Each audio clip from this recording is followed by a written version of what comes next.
Praise the Lord. கர்த்தரும் இரட்சகருமாகிய இயேசு கிறிஸ்துவின் இனிய நாமத்தினாலே உங்களுக்கு என் அன்பின் வாழ்த்துக்கள். இந்த நல்ல நாளை காண செய்த தேவனுக்கு ஸ்தோத்திரம் உண்டாவதாக. கர்த்தருடைய கிருபை உங்கள் அனைவரையும் சூழ்ந்து கொள்வதாக. ஆதியாகமம் 41 அதிகாரம் 41, 42, 43 வசனங்கள். பின்னும் பார்வோன் யோசேப்பை நோக்கி, பார், எகிப்து தேசம் முழுமைக்கு முன்னை அதிகாரியாக்கினேன் என்று சொல்லி, பார்வோன் தன் கையில் போட்டிருந்த தன் முத்திரை மோதிரத்தை கழட்டி அதை யோசேப்பின் கையிலே போட்டு மெல்லிய வஸ்திரங்களை அவனுக்கு உடுத்தி பொன் சரப்பணியை அவன் கழுத்திலே தரித்து தன்னுடைய 2ஆம் ரதத்தின் மேல் அவனை ஏற்றி தெண்டனிட்டு பணியுங்கள் என்று அவனுக்கு முன்பாக கூறுவித்து எகிப்து தேசம் முழுமைக்கும் அவனை அதிகாரியாக்கினான். கர்த்தருடைய பரிசுத்த நாமம் மகிமைப்படுவதாக. இங்கே எகிப்து தேசத்திலே யோசேப்பு உயர்த்தப்பட்டதை குறித்து சொல்லப்பட்டிருக்கிறது.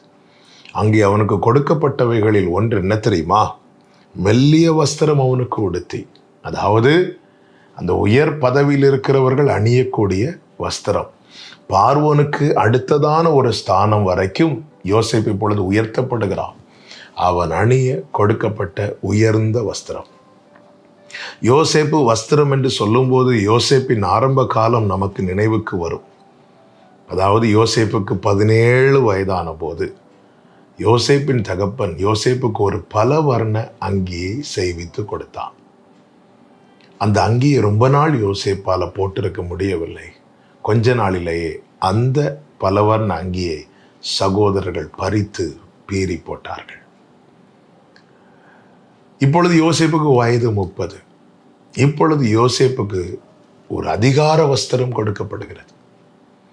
இந்த அதிகார வஸ்திரம் அவனிடத்திலிருந்து கடைசி வரை பறிக்கப்படவில்லை. இதற்கு இடையிலே போர்த்திபாரின் வீட்டிலே ஒரு வஸ்திரம் அவனுக்கு கொடுக்கப்பட்டது. அந்த வஸ்திரமும் பறிக்கப்பட்டது. ஆனால் இப்பொழுது தேவன் குறித்த வேளையிலே, தேவன் நியமித்த நாளிலே, தேவன் ஏற்படுத்தின அந்த அதிகார வஸ்திரம், ராஜ வஸ்திரம் யோசேப்புக்கு கொடுக்கப்பட்டது. அது பறிக்கப்படவில்லை, அது பீறி போடப்படவில்லை. இந்த நாளில் என்னை கேட்டுக்கொண்டிருக்கிற அன்பு சகோதரா, சகோதரி, உங்கள் கைவிட்டு போனதை குறித்து நீங்கள் கலங்க தேவை இல்லை. உங்களுக்கென்று கர்த்தர் எதை ஏற்படுத்தி வைத்திருக்கிறாரோ அது நிலைக்கும். உங்களுக்குரியதல்லாதவைகள், அதாவது கர்த்தர் நியமிக்காதது நம்மிடத்திலிருந்து பறிக்கப்படலாம். ஆனால் கர்த்தர் நமக்கென்று நியமித்தது நம்மிடத்திலிருந்து பறிக்கப்படாது. அதன் பிறகு இந்த சகோதரர்கள் யோசேப்பின் இடத்தில் வந்தார்கள் அல்லவா? அவனை கட்டி பிடித்தார்கள் அல்லவா? அழுதார்கள் அல்லவா? யாராவது அவன் வஸ்திரத்தை கை வைத்தார்களா? இல்லையே. அன்று நடந்துச்சு, இனி நடக்காது. அன்று அதை செய்தவர்கள் தான் இன்னைக்கு இருக்கிறாங்க. ஆனால் இப்பொழுது அதே செயலை செய்ய முடியாத நிலையிலே யோசேப்பை கர்த்தர் உயர்த்தி வைத்திருக்கிறார். தேவன் தருவதே நிலைக்கும். உங்கள் கைகளை விட்டு சிலவை பறிக்கப்பட்டிருக்கிறது. நீங்கள் அதை நினைத்து கலங்கி கொண்டிருக்கிறீர்களா? கவலையை விட்டு விடுங்கள். உங்களுக்கென்று ஆயத்தமாக்கினதை ஏற்ற வேளையிலே உங்கள் கையிலே தருவார். அது பிடுங்கப்படாது, பறிக்கப்படாது. கர்த்தர் பார்த்து கொள்வார். செபிக்கலாமா? எங்கள் நல்ல தகப்பனே, இந்த நாளில் எங்களோடு பேசி பலப்படுத்தி நம்முடைய வார்த்தைகளுக்காய் நன்றி. நீர் எங்களுக்கு தருவது, நீர் எங்களுக்கு செய்வது நிலைக்கும்.